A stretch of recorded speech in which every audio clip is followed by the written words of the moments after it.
La, la semana pasada pues hablamos acerca del, del- de la neuroanatomía de los ganglios basales y el tema de hoy es parkinsonismo inducido por medicamentos. Es un tema bastante interesante, en razón pues que es una de las principales causas de parkinsonismo en el mundo. Entonces es muy interesante revisar este tema y vamos a empezar.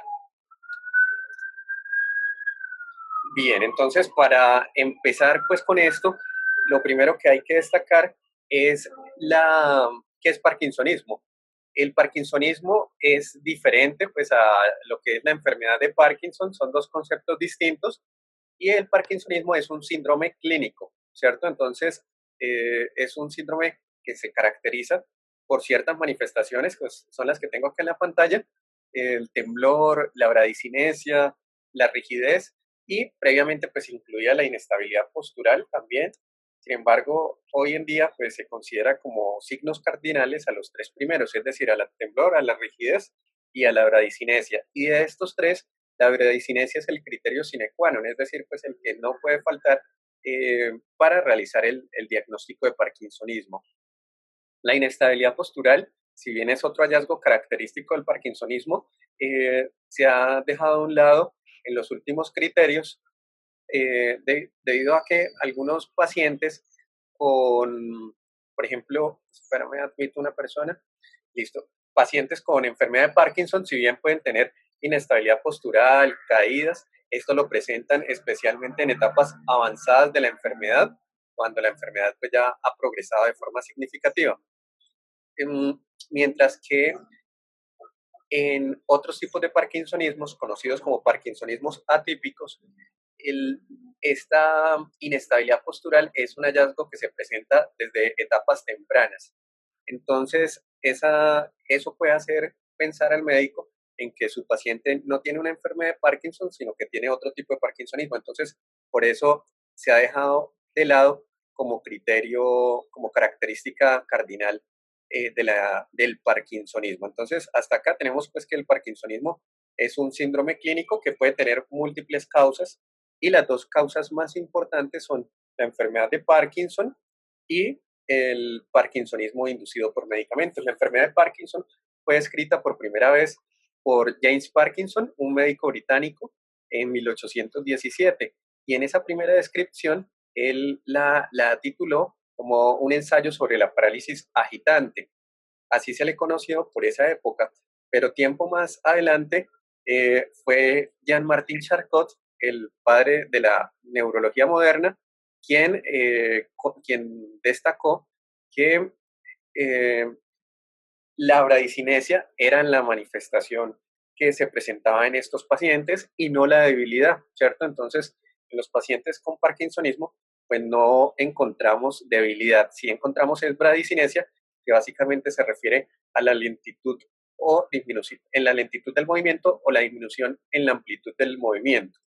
Por eso es que ustedes acá en la diapositiva anterior, pues no veían a la debilidad pues dentro de las características cardinales y sí a la bradicinesia. Entonces fue ya Martín Charcot quien dijo, bueno, el término parálisis agitante pues no es adecuado, no es un término adecuado y por lo tanto él decidió cambiar el nombre y le dio el nombre de enfermedad de Parkinson, digamos, en reconocimiento a James Parkinson, que fue el primero en describir la enfermedad. Y en el tema que nos reúne hoy, que es el parkinsonismo inducido por medicamentos, pues definitivamente van a ser los medicamentos y en particular los medicamentos antipsicóticos los que van a tener un papel predominante en la presentación, como van a ver. Bueno, ¿por qué es importante hablar de parkinsonismo inducido por medicamentos? Como les dije hace un momento, es la principal causa de parkinsonismo secundario en el mundo y junto con la enfermedad de Parkinson idiopática son las dos causas más frecuentes de parkinsonismo. A pesar de su frecuencia, es altamente subdiagnosticado. Hay algunos reportes de cohortes en la evaluación, en la consulta de neurología o la consulta de trastornos del movimiento, en la cual evalúan pacientes con parkinsonismo, determinan cierto número de pacientes y la gran mayoría no han sido diagnosticados previamente. Entonces, es un diagnóstico realmente que muchas veces no se tiene en cuenta y que tiene unas implicaciones muy importantes en el tratamiento y en el pronóstico. Como veremos más adelante, el tratamiento de la enfermedad de Parkinson y el parkinsonismo inducido por medicamentos es distinto, e incluso el tratamiento habitual, que puede ser las terapias dopaminérgicas, que son los tratamientos en la enfermedad de Parkinson idiopática, pueden generar complicaciones en los pacientes que tienen parkinsonismo inducido por medicamentos. Y otro aspecto muy importante es que la población más afectada son los adultos mayores, y en nuestros países, pues, digamos, la proporción de adultos mayores cada vez es mayor. Las poblaciones se están envejeciendo y se espera, pues, que el parkinsonismo inducido por medicamentos, si bien hoy es una causa importante de parkinsonismo, en los años siguientes aumente su impacto sobre la sociedad. Y los adultos mayores, pues parece que hay algunos factores que pueden favorecer que este tipo de trastornos se presente más en ellos. Por ejemplo, la mayor polifarmacia a la que se ven expuestos, las comorbilidades sistémicas y las comorbilidades neurológicas, el hecho de que los medicamentos involucrados en el desarrollo del parkinsonismo digamos, tienen que ver mucho con síntomas cognitivos, comportamentales, afectivos, y esta población recibe una alta prescripción de este tipo de medicamentos. Desde luego, la prevalencia del PIM aumenta, pues, conforme aumente la expectativa de vida, y en nuestros países, pues, se espera que la expectativa de vida aumente en las próximas décadas. Entonces, esperamos tener mayor número de pacientes con parkinsonismo por medicamentos. Bien.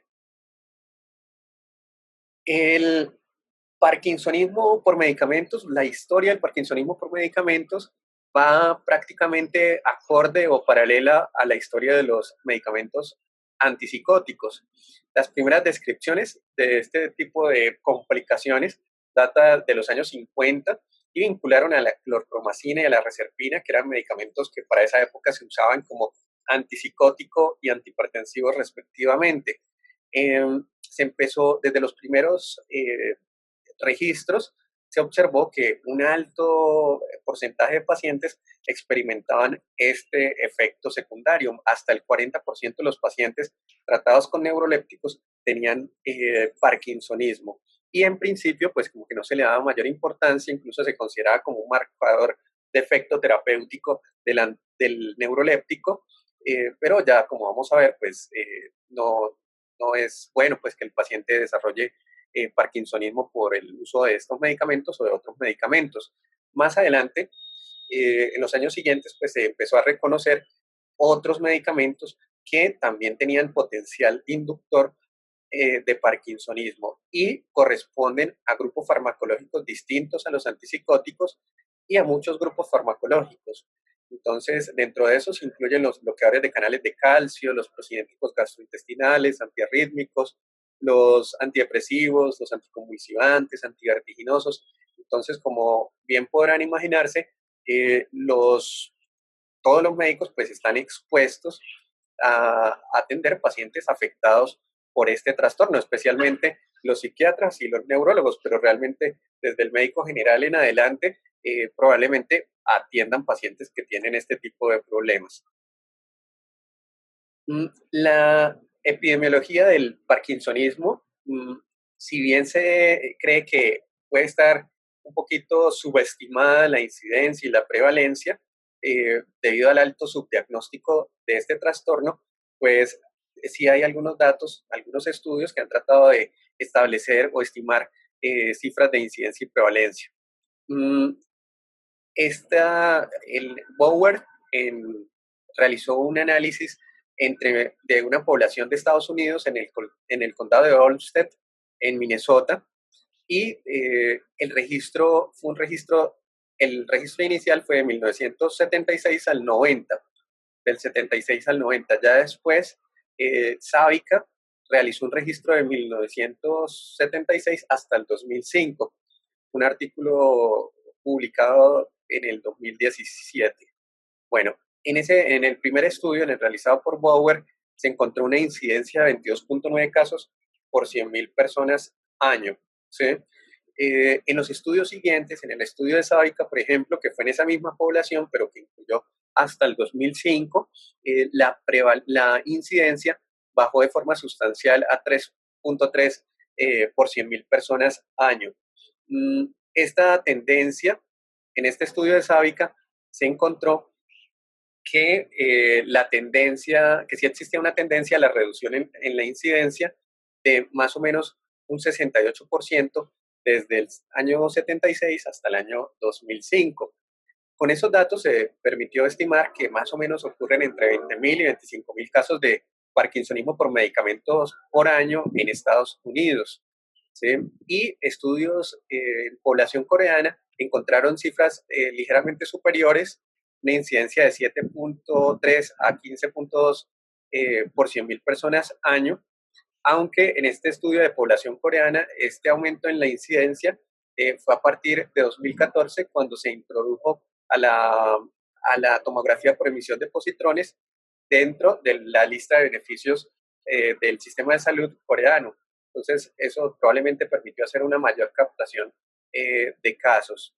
Estudios en población latinoamericana han sido realizados, han sido escasos, pero se han hecho. En Brasil, en el 2018, Cardoso publicó un artículo en el que describía una prevalencia del parkinsonismo por medicamentos de 1.500 casos por 100.000 habitantes. Esta prevalencia también fue menor a la reportada para para la población brasileña en estudios anteriores, de Barbosa en 2006 y Rórica en 2010.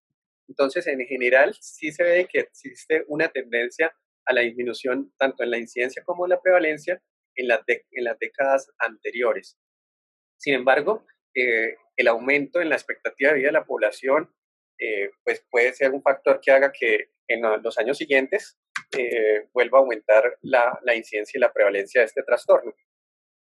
En en contextos específicos como la consulta de neurología o unidades de trastornos del movimiento, el parkinsonismo por medicamentos representa entre el 6 al 56% de los casos de parkinsonismo evaluados en estas unidades. Entonces, en definitiva, es un trastorno que se presenta de forma frecuente y hay que tenerlo pues en cuenta. La definición es algo bien interesante, que es lo que se considera parkinsonismo por medicamentos, y es una definición que pensaría pues que aún está en construcción. En términos generales, se considera que el parkinsonismo por medicamentos es todo síndrome parkinsoniano o síndrome, sí, todo síndrome parkinsoniano en personas pues, que reciben medicamentos que alteran la función dopaminérgica y que no tienen historia previa de parkinsonismo. Desde luego, debe existir una estrecha relación temporal entre el medicamento y el síndrome parkinsoniano. Sin embargo, esa relación es variable y, digamos, algunos registros de farmacovigilancia francés han permitido establecer dos picos de aparición de las manifestaciones. Un primer pico en los primeros 6 meses y un segundo pico entre los 9 y 12 meses después del inicio del medicamento. El primer pico lo encontraron especialmente para medicamentos que bloquean los receptores dopaminérgicos y el segundo pico, el de los 9 a 12 meses, lo encontraron especialmente con medicamentos calcioantagonistas, como la flunarizina y la sinaricina.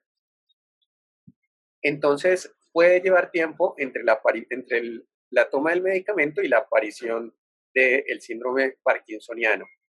Esa relación temporal también va en el sentido de la suspensión del medicamento y la reversibilidad de los síntomas. Entonces, en cuanto a la suspensión del medicamento, la mayor parte de los estudios consideran que los síntomas deben revertir completamente en los primeros 6 meses después de la suspensión del potencial medicamento inductor de parkinsonismo, ¿cierto? Y eso es lo que pasa la mayor parte de las veces. Sin embargo, como vamos a ver ahorita más adelante, entre el 25%, el 30% de los casos de parkinsonismo podrían no revertir de forma completa, ser una progresión más estacionaria o incluso progresiva. Algunos Hay muchos pues, reportes de casos sobre pacientes que llevan más de 6 meses en volver a un estado basal, ¿sí?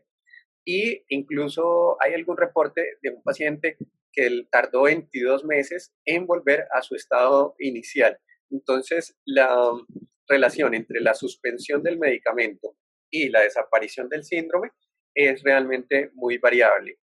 Y, como les dije, hay un porcentaje importante de los pacientes que desarrolla un síndrome parkinsoniano persistente o progresivo. La persistencia o progresión de síntomas parkinsonianos una vez retirado el medicamento debe hacernos suponer de la presencia de un parkinsonismo subclínico, ¿sí?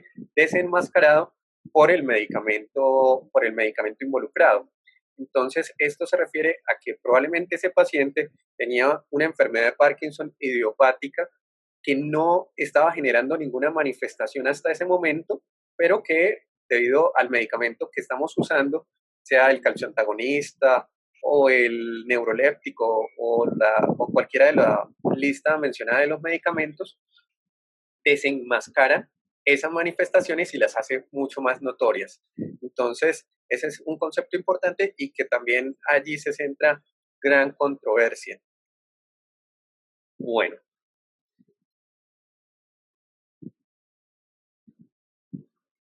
bien. Eh, Acá nos acaba de informar Zoom que tenemos minutos ilimitados. Buena noticia.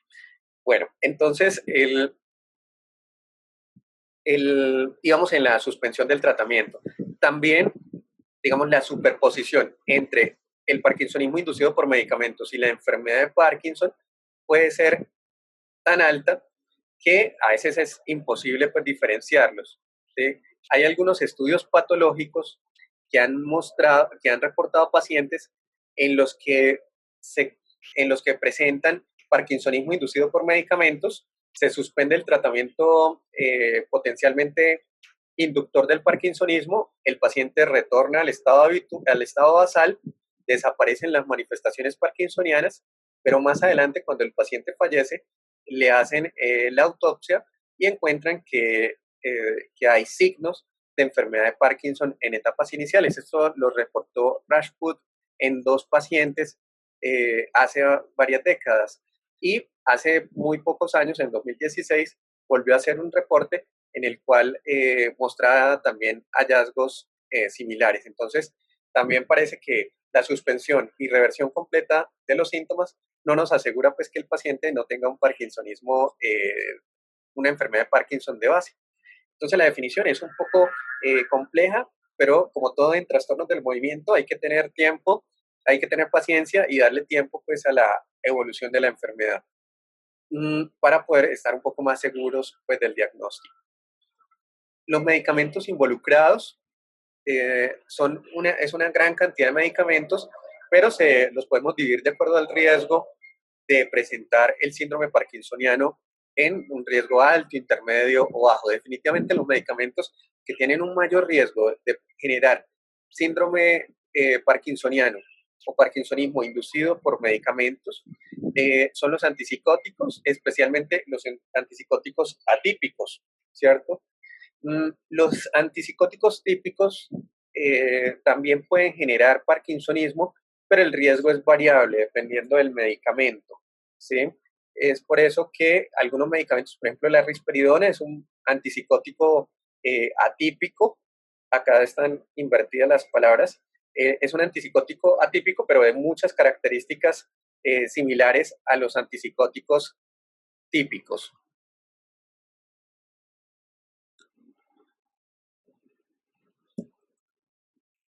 Hasta acá estoy tratando de admitir a Mari, iPhone Mari, pero no me dejó.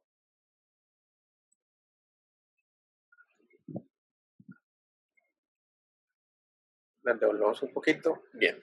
Entonces, los medicamentos de más riesgo son los antipsicóticos atípicos, perdón, los típicos, los antipsicóticos típicos. También los depletores de dopamina, como la tetrabenazina, los antagonistas de canales de calcio como la flunaricina y la sinaricina y los antieméticos como la metoclopramida. Sin embargo, Hay que destacar que en cuanto a los antipsicóticos, aunque los antipsicóticos atípicos tienen un riesgo menor que los típicos, cuando se usan en dosis altas, el riesgo puede ser equiparable. Entonces tampoco es que estén exentos del potencial de generar parkinsonismo por medicamentos. De pronto los dos medicamentos más seguros en cuanto a los antipsicóticos atípicos son la quetiapina y desde luego la clozapina. Pero con la clozapina pues tenemos el problema pues, de su relación con su asociación con agranulocitosis, por lo que los pacientes deben ser seguidos de forma periódica con un cuadro hemático. ¿Cuáles son los factores de riesgo pues, para desarrollar el parkinsonismo inducido por medicamentos? Son diferentes factores, ¿cierto? Pero el más importante de todos es la edad avanzada. En un registro de farmacovigilancia de la base de datos de la OMS, se encontró que realmente la mayor parte de los casos de parkinsonismo inducido por medicamentos son realizados en personas adultas mayores y el grupo etario de mayor riesgo, pues son los pacientes mayores de 75 años. Estos pacientes parece pues que tienen algunos factores que los hacen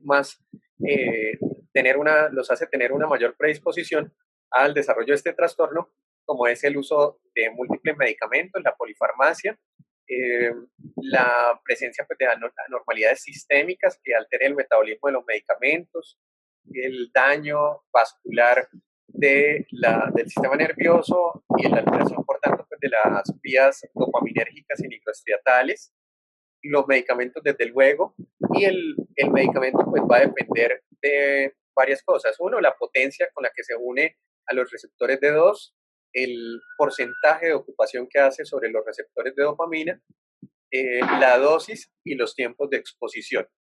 Bien, eso más adelante lo ampliaremos un poco. En cuanto al sexo, pues la mayor parte de los estudios muestran que el sexo femenino es un factor de riesgo para el desarrollo de parkinsonismo inducido por medicamentos. Sin embargo, también hay un punto de controversia recientemente pues, con la publicación de Germay, que es el que analizó la base de datos de la OMS, y allí él encontró que, este grupo pues encontró que el número de pacientes con parkinsonismo inducido por medicamentos era mayor en mujeres que en hombres, pero también era cierto que los reportes de efectos secundarios por medicamentos eran más reportados por las mujeres que por los hombres. Entonces, al ajustar por este factor, lo que ellos encontraron era que el riesgo de desarrollar este trastorno era mayor para los hombres que para las mujeres. Es un punto de controversia que seguramente será motivo de evaluación en futuros estudios. La alteración cognitiva y la discapacidad cognitiva también se han mostrado como factores asociados al desarrollo de estas complicaciones y desde luego pues también parecen estar involucrados mecanismos polimorfismos y factores genéticos. Acá dos preguntas importantes cuando uno tiene a un paciente con parkinsonismo es si el paciente tiene un parkinsonismo por medicamentos o es otro tipo de parkinsonismo, o puede ser un parkinsonismo por medicamentos desenmascarado, una enfermedad de Parkinson idiopática desenmascarada pues, por medicamentos como les hablaba anteriormente. Otro punto que queda en controversia es si siempre el parkinsonismo por medicamentos es reversible, ¿cierto? Pero sin lugar a duda, pues la persistencia o el empeoramiento de síntomas tras la suspensión del medicamento involucrado o la remisión completa con reaparición posterior de síntomas, definitivamente pues, nos va a sugerir que hay un estado preclínico de enfermedad de Parkinson idiopática o de algún otro trastorno neurodegenerativo. Acá es unas imágenes pues, para hablar sobre la fisiopatología y que nos ayuda a diferenciar o a entender un poco más el parkinsonismo por medicamentos. Acá del lado izquierdo pues es como la imagen que les había mostrado en la presentación anterior acerca de la interrelación que tienen los ganglios basales con la corteza cerebral. Entonces, sabemos pues que la enfermedad de Parkinson es una enfermedad neurodegenerativa, mientras que el parkinsonismo por medicamentos en general no se considera una enfermedad neurodegenerativa, sino una alteración secundaria propiamente al uso del medicamento. Entonces, en principio, esta fisiopatología nos permitiría pensar que la enfermedad de Parkinson pues, no es reversible, mientras que el parkinsonismo por medicamentos sí lo debe ser, al menos en la mayoría de los casos. En la enfermedad de Parkinson idiopática hay una alteración en los sistemas dopaminérgicos, y no solamente en los sistemas dopaminérgicos, sino también en muchos otros sistemas de neurotransmisores, como lo habíamos visto en la presentación anterior, mientras que en la enfermedad, en el parkinsonismo inducido por medicamentos, pues el defecto va a ser más de tipo posináptico.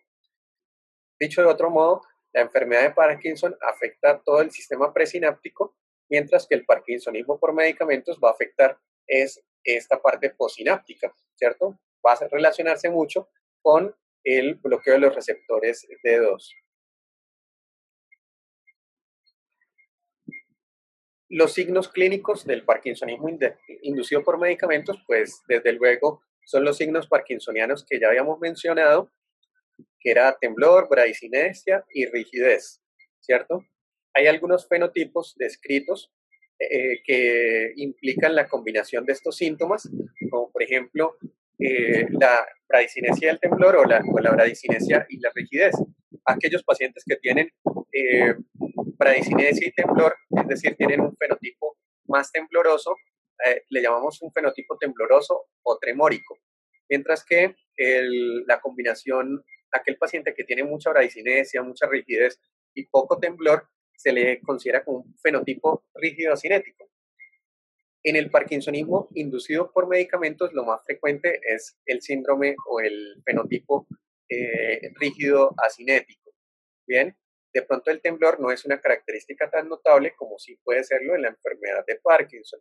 Y también el temblor puede tener algunas diferencias entre estos dos trastornos. En la enfermedad de Parkinson, mucho más un temblor en reposo, mientras que en el parkinsonismo por medicamentos es un temblor más postural. Hay otros signos y síntomas como parkinsonianas, como las fasias inexpresivas o la hipomimia, la cialorrea, los trastornos posturales y la marcha, otros trastornos del movimiento como las disquinesias o las distonías y manifestaciones no motoras. Bueno, estas manifestaciones parkinsonianas también pueden aparecer en las personas con parkinsonismo inducido por medicamentos, pero van a tener algunas características que ya les voy a mencionar.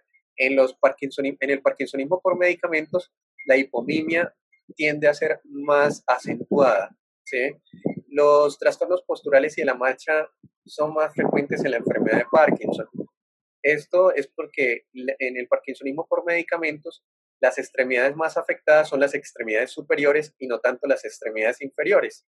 Entonces, estos pacientes no tienen tanto problema con la marcha. En cuanto a otros trastornos del movimiento, vamos a ver una característica muy específica del parkinsonismo por medicamentos, como es las disquinesias oromandibulares. Ahorita en un video pues vamos a verla un poco más, y que es un hallazgo que es muy inusual en los pacientes con enfermedad de Parkinson idiopática. Y las manifestaciones no motoras pues son el resultado de todo un proceso neurodegenerativo que incluso parte desde el sistema nervioso periférico y avanza de forma ascendente por el sistema nervioso central, y que explica estas manifestaciones que no tienen que ver con el movimiento, sino con otros sistemas, ¿sí? Como manifestaciones cognitivas, comportamentales, emocionales, del sueño y el olfato. Entonces, dentro de las manifestaciones no motoras de la enfermedad de Parkinson se incluye el trastorno del sueño, el trastorno del comportamiento del sueño REM, la hiposmia, la urgencia urinaria, la constipación, la ansiedad, depresión.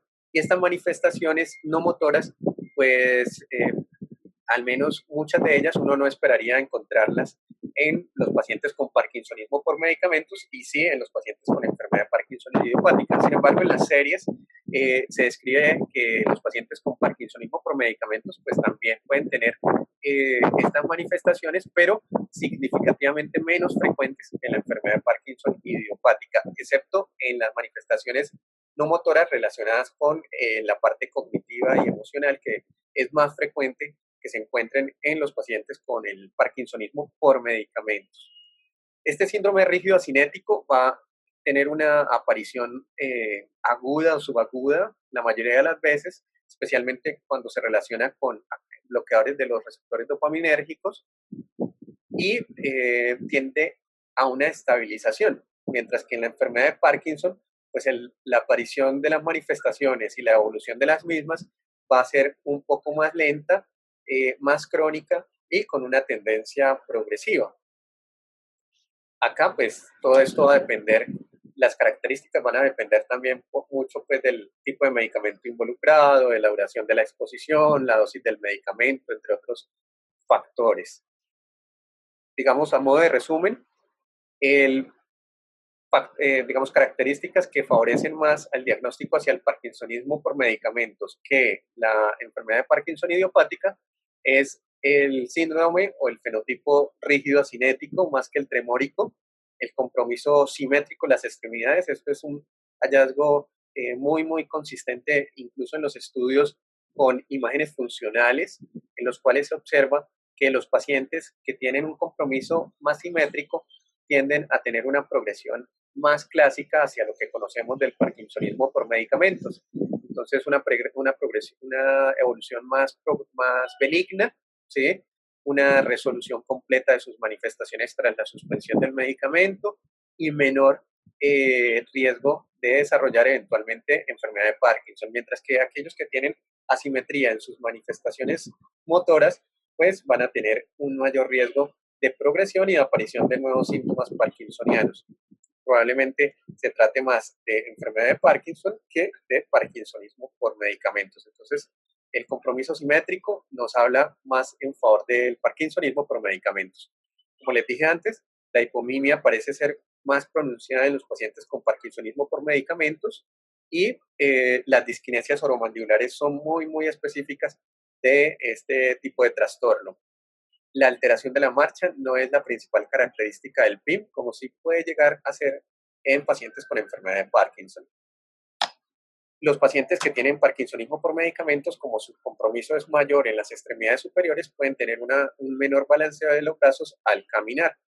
Y debido a la fisiopatología de la enfermedad, pues va a tener una baja respuesta a la levodopa en comparación pues con los pacientes con enfermedad de Parkinson idiopática, que ellos sí necesitan levodopa. Mientras que en el parkinsonismo por medicamentos, el uso de medicamentos dopaminérgicos, ya sea la levodopa o los agonistas dopaminérgicos, puede conllevar al desarrollo de complicaciones o de manifestaciones cognitivo-comportamentales. En el parkinsonismo por medicamentos, el inicio tiende a ser bilateral, subagudo. El temblor, más que todo, predomina el temblor postural, aunque también pueden presentar el temblor en reposo. Y esa presentación característica, la presentación simétrica, con hipomimia, disminución del balanceo de los brazos, pero también se pueden presentar con síntomas asimétricos. Claro que en esto último falta ver que tantos de estos pacientes con síntomas asimétricos no son propiamente un PIM, o al menos no un PIM puro, sino que sean más una enfermedad de Parkinson idiopática. Este es un video sobre las disquinesias oromandibulares. Esas disquinesias oromandibulares se pueden llegar a parecer un poquito al temblor mentoniano, pero el movimiento es más irregular, más amplio, tiene diferente ritmo, ¿cierto? Y es muy característica del parkinsonismo por medicamentos. Esos movimientos hacen recordar a los movimientos orales que tienen los conejitos. Entonces también en la literatura lo pueden encontrar como síndrome de conejo. Son disquinesias oromandibulares.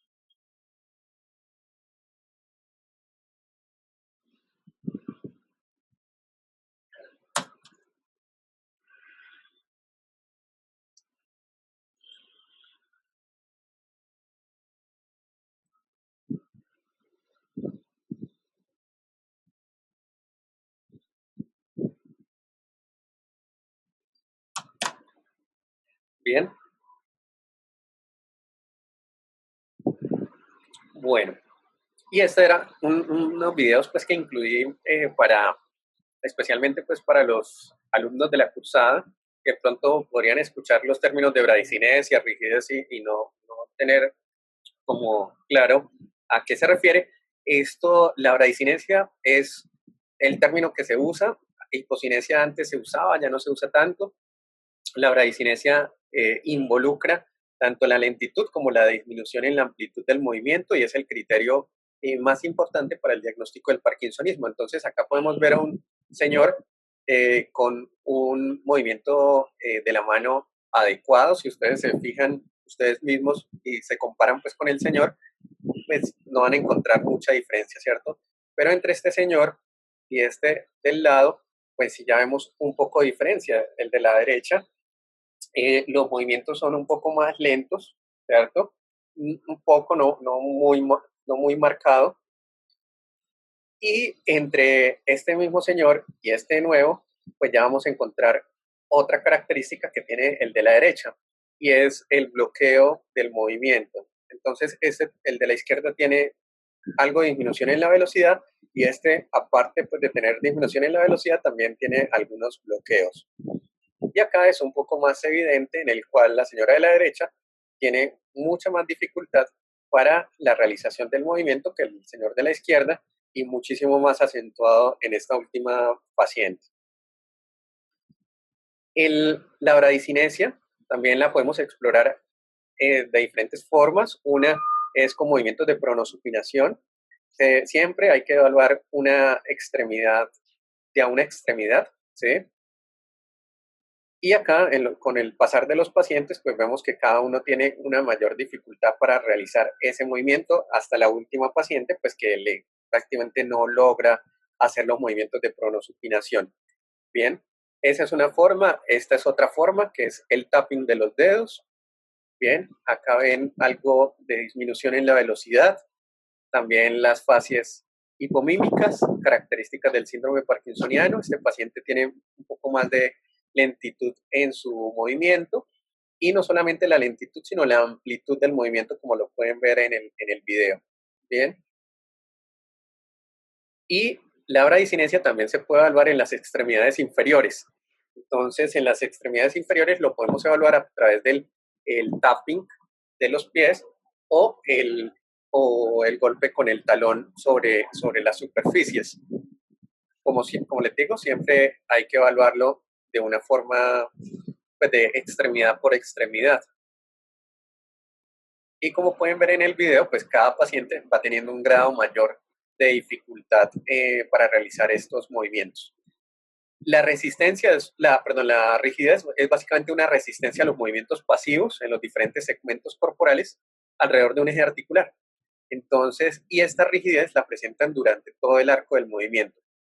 Cualquier eje articular, incluyendo la cabeza. La cabeza también se puede evaluar para la rigidez. Sin embargo, cuando evaluamos pues, la cabeza, hay que tener en cuenta que los pacientes adultos mayores también por fenómenos de osificación pues, de sus estructuras articulares pueden tener algo de limitación para esto. Pero hay que evaluar extremidades superiores, extremidades inferiores, en fin.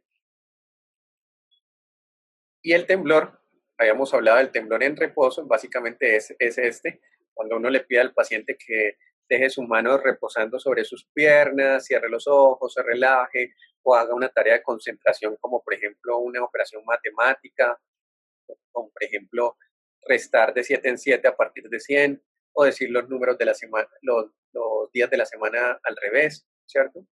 Y allí es cuando aparece el temblor de reposo. El temblor de reposo es muy característico del parkinsonismo y en particular pues, de la enfermedad de Parkinson idiopática. Este es más un temblor de acción en el cual la persona durante la ejecución de una actividad presenta el temblor y no lo presenta en otros momentos. Y este de acá es el temblor postural, en el cual al pedirle al paciente que adopte una postura específica como la que muestra este ejemplo, o poniendo las manos al frente, o bueno, que en general asuma una posición estática, allí es cuando aparece el temblor. En el parkinsonismo puede aparecer cualquiera de estos 3 tipos de temblor. Lo más frecuente es el temblor de reposo, en particular pues en los en los pacientes con enfermedad de Parkinson. Y lo que decíamos del parkinsonismo por medicamentos es que el temblor tiende a ser un poco más postural, pero también pueden presentar temblor de reposo.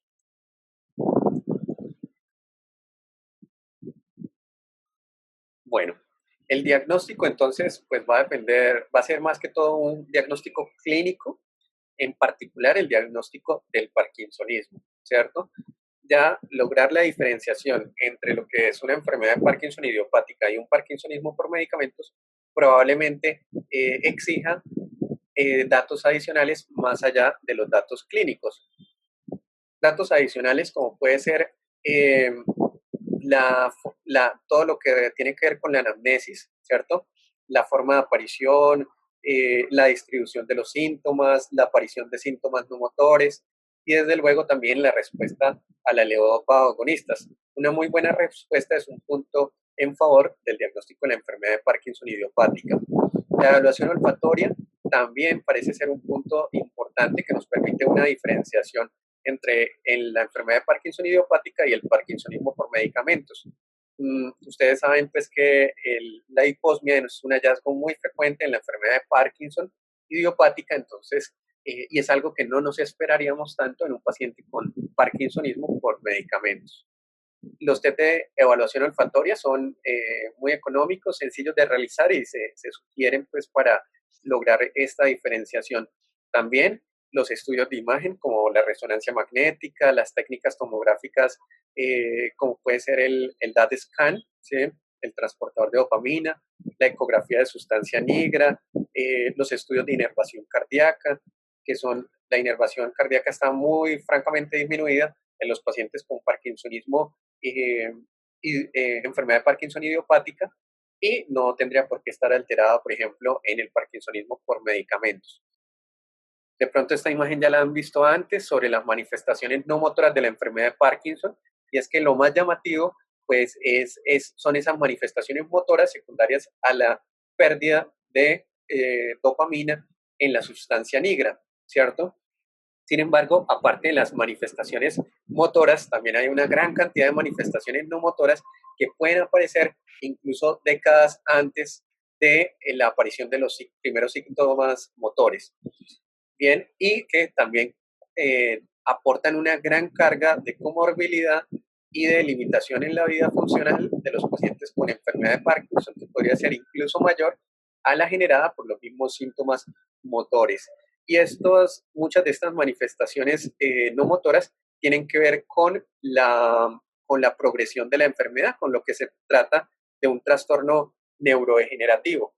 Hace algunos años, Brack describió lo que se conoce hoy como los estadios de Brack y básicamente a partir de estudios de patología encontró cambios en diferentes estructuras del sistema nervioso, generalmente siguiendo un patrón ascendente de acuerdo con los años de progresión de la enfermedad. ¿Sí? Entonces, lo primero que encontraba era alteraciones en el sistema nervioso periférico, después en el locus ceruleus, en el núcleo motor dorsal del vago, sistema olfatorio, los núcleos del RAFE, y ya finalmente sí la sustancia negra y ya estructuras supratentoriales. Entonces, esto es lo que esperamos en un paciente con enfermedad de Parkinson, pero no es lo que esperamos en un paciente con parkinsonismo por medicamentos, por lo que test como los test olfatorios nos podrían ayudar a establecer adecuadamente una diferenciación entre ambas condiciones. Las neuroimágenes, en principio las neuroimágenes en pacientes con parkinsonismo lo que nos puede ayudar es a establecer diagnósticos diferenciales, ¿sí? En particular, por ejemplo, si encontramos hallazgos característicos de un parkinsonismo atípico o de un parkinsonismo vascular o una hidrocefalia de presión normal, ¿bien? Pero el síndrome como tal, el síndrome parkinsoniano, pues es un síndrome clínico. Las imágenes nos pueden ayudar a establecer diagnósticos diferenciales.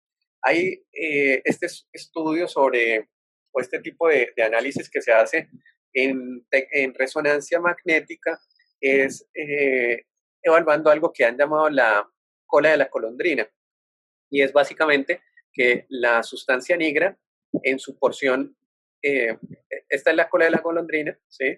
Y esta vendría siendo la cola de la golondrina, pues, pero en la sustancia negra, ¿no? Entonces, la sustancia negra tiene esta característica, una terminación como en C, como en las dos colitas pues, de la golondrina, y en la enfermedad de Parkinson, cuando empieza a haber esa pérdida de células dopaminérgicas, la primera zona que se empieza a afectar es esta zona lateral, por lo que se empiezan a perder las colas de la golondrina. Ese signo, revisado, evaluado en resonancia magnética, tiene una gran sensibilidad, especificidad, de exactitud diagnóstica muy importante para el diagnóstico de enfermedad de Parkinson idiopática. Y también pues los estudios con PET nos pueden ayudar. El DAT scan es otra técnica que se puede usar para tratar de establecer estos diagnósticos diferenciales. Acá en esta primera imagen, pues es un hallazgo normal, ¿sí? Evaluando la actividad metabólica de los ganglios basales de ambos lados. Y estos tres ya son resultados anormales, pero acá hay una pérdida asimétrica en la función de los circuitos dopaminérgicos, mientras que acá la pérdida es simétrica moderada y una pérdida simétrica severa. Entonces, los estudios de DAT scan nos pueden ayudar a establecer diagnósticos diferenciales entre enfermedad de Parkinson idiopática y otras condiciones. En un paciente con enfermedad de Parkinson idiopática esperaríamos una alteración en los circuitos dopaminérgicos, pero una alteración asimétrica, mientras que en un paciente con parkinsonismo inducido por medicamentos, pues esperaríamos que el DAT scan fuera normal, porque la fisiopatología pues, del parkinsonismo por medicamentos involucra es una alteración posináptica, no una alteración presináptica como se esperaría en la enfermedad de Parkinson idiopática. Bien, sin embargo, no es un método diagnóstico que excluye fehacientemente el parkinsonismo inducido por medicamentos. Hay pacientes que, por ejemplo, pueden tener su parkinsonismo por medicamentos, se le quita el tratamiento potencialmente inductor de parkinsonismo y continúan con parkinsonismo. En ellos esperaríamos que el transportador de dopamina fuera anormal y que probablemente no estuviéramos frente a un paciente con enfermedad de Parkinson idiopática, sino no estaríamos frente a un paciente con parkinsonismo por medicamentos, sino frente a un paciente con enfermedad de Parkinson idiopática. Sin embargo, algunos de estos pacientes tienen un transportador de dopamina normal. Eso, digamos, no es un marcador diagnóstico completamente seguro. Hoy por hoy hay que tener paciencia, esperar la evolución de la enfermedad, reunir datos, tratar de llenarse de razones para estar en favor del parkinsonismo por medicamentos o el parkinsonismo de enfermedad de Parkinson idiopática. Lo de la inervación cardíaca, ya les había dicho pues que es significativa la reducción de la inervación simpática cardíaca en los pacientes con enfermedad de Parkinson y que básicamente pues, no es un hallazgo que tendríamos que encontrar en los pacientes con parkinsonismo por medicamento. Un resultado anormal en los estudios de inervación cardíaca pues va en favor de la progresión de síntomas y también va en favor de una respuesta positiva a la levodopa, en cuanto que probablemente el paciente que tiene al frente es un paciente con enfermedad de Parkinson idiopática. Acá es un cuadrito para tratar de establecer diferencias entre ambos tipos de pacientes. La edad de inicio, la enfermedad de Parkinson idiopática tiende a iniciar sobre la sexta década de la vida. El parkinsonismo por medicamentos, si bien puede aparecer en diferentes edades después de los 40 años, ¿cierto? Se presenta especialmente en las personas más mayores, en la octava década de la vida, ¿cierto? Son un poquito más mayores que los pacientes con enfermedad de Parkinson idiopática. El inicio del cuadro en la enfermedad de Parkinson, lento, progresivo, mientras que en el parkinsonismo por medicamentos es agudo o subagudo y estable. Bien, la potencialidad de la reversibilidad de estas manifestaciones, pues en la enfermedad de Parkinson es nula en cuanto que se trata pues, de un trastorno neurodegenerativo, mientras que en los pacientes con parkinsonismo por medicamentos, pues sí, en general esperamos una reversión completa de los síntomas. Los síntomas son más asimétricos en el Parkinson idiopático, más simétricos en el PIM. Las extremidades superiores se afectan más en la enfermedad, en el parkinsonismo por medicamentos. El temblor es una característica variable en la enfermedad de Parkinson, pero predomina el temblor en reposo. En el PIM también puede ser variable, pero predomina el temblor postural. La depresión es común en ambos trastornos. De pronto la carga de comorbilidad de psicopatología es un poco mayor en los pacientes con PIM, también pues porque se tratan de una población que precisamente están recibiendo medicamentos para el control de estos síntomas. La demencia es rara en la enfermedad de Parkinson idiopática en etapas iniciales, pero es frecuente en etapas tardías. Mientras que en el parkinsonismo por medicamentos, la demencia se puede presentar incluso antes del parkinsonismo, en relación o en virtud de que esa demencia y esa alteración de la integridad de la conectividad neuronal puede ser un factor predisponente para el desarrollo de parkinsonismo por medicamentos. La respuesta a la levodopa, habitualmente buena en la enfermedad de Parkinson idiopática y pobre en el PIM. Las disquinesias orofaciales comunes en el PIM e infrecuentes en la enfermedad de Parkinson sin tratamiento, y el DAT scan que pues esperamos encontrarlo anormal en los pacientes con enfermedad de Parkinson y no tener ninguna alteración en los pacientes con parkinsonismo por medicamentos. Ya para llegar al final pues, de la presentación, el tratamiento, lo más importante pues es la prevención, ¿cierto? No usar, no hacer un uso indiscriminado de los medicamentos, especialmente pues, los medicamentos relacionados con el PIM. De pronto cambiar medicamentos que tienen mayor riesgo de producir este síndrome por otros que tengan un riesgo menor o inexistente, ¿sí? En poblaciones especiales, que son las poblaciones de riesgo, como ya les había comentado. Entonces, siempre hay que tener cuidado con lo que uno prescribe, no prescribir medicamentos pues si no es necesario, siempre tratar de iniciar con dosis bajas y ir evaluando, ir haciendo los ajustes necesarios, usar pues los medicamentos con mejor perfil de seguridad, siempre considerar los potenciales efectos adversos que tengan los medicamentos, y siempre considere las características de su paciente para definir si es un paciente en riesgo o no. Eh, por ejemplo, hay muchos pacientes que los manejamos para migraña con flunaricina y de pronto ya no necesita más la flunaricina, su frecuencia de dolor de cabeza está muy baja, pues probablemente este paciente no necesita continuar con el medicamento, ya que la continuación del tratamiento puede sí, terminar en un parkinsonismo inducido por medicamentos.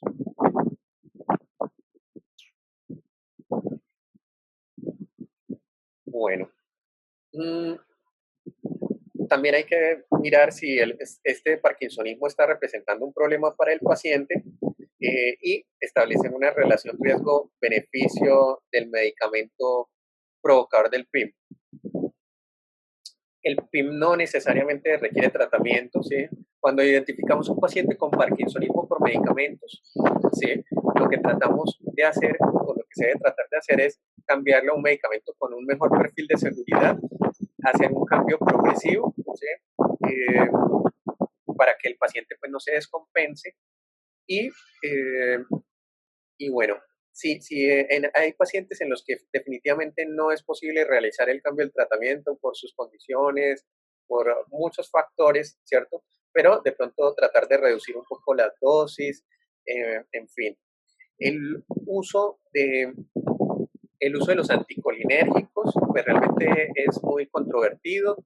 En la práctica clínica muchos médicos lo realizan, usan los anticolinérgicos, pero también hay que tener en cuenta que los anticolinérgicos tienen potenciales efectos secundarios, como podría ser efectos cognitivos, que hicieran que los pacientes tuvieran mayor predisposición al delirio, a la amnesia y mayor pues, afección de su calidad de vida. Entonces es un punto controversial, se tienden a usar especialmente pues, en los pacientes que no, en aquellos en los que no es posible la suspensión, ni el cambio, ni la reducción en el tratamiento que pensamos está generando el parkinsonismo, ¿cierto? Entonces es una opción, pero hay que tener en cuenta que no es una opción exenta de riesgos y especialmente de riesgos cognitivos. Algunos casos descritos pues con el manejo de la levodopa y agonistas dopaminérgicos, pero realmente en general estos medicamentos tienen una poca efectividad y un mayor riesgo pues, de psicosis, ya que los receptores están ocupados. Bien, y el tema pues de hoy fue parkinsonismo por medicamentos, pero pues no olvidar que también muchos otros medicamentos pueden generar otros tipos de trastornos del movimiento, como son las disquinesias, las distonías, la coreosteosis, el valismo, etcétera, las mioclonías. Pero la serie de síntomas extrapiramidales, los dos más frecuentes son el parkinsonismo por medicamentos y la acaticia. ¿Sí? Son los dos más frecuentemente reportados en las distintas series. Esta es una eh, es fotografía de Oliver Sacks y quien lo interpretó, Robin Williams, en la película de Despertares. Esta película pues no tiene que ver con el parkinsonismo por medicamentos, pero sí era un parkinsonismo, el parkinsonismo de estos pacientes era un parkinsonismo postviral, ¿sí? Posterior a la infección por la gripe española. Sin embargo, lo que quería destacar es que en neurología pues siempre encontramos al paciente, muchas veces pues encontramos al paciente en malas condiciones, muy afectado por su enfermedad, pero un adecuado manejo, una adecuada interpretación de sus síntomas, una adecuada comunicación con él puede hacer que cambie de forma radical su calidad de vida. Entonces, es algo a tener en cuenta siempre. Y esta frase que me parece muy importante, especialmente pues aplicada a esta charla, y es que los médicos son personas que prescriben medicamentos que conocen poco para curar enfermedades que conocen menos a personas que no conocen nada. Entonces es importante saber siempre cuando usted prescribe un medicamento, saber los potenciales efectos que pudiera tener y cómo corregirlos o prevenirlos.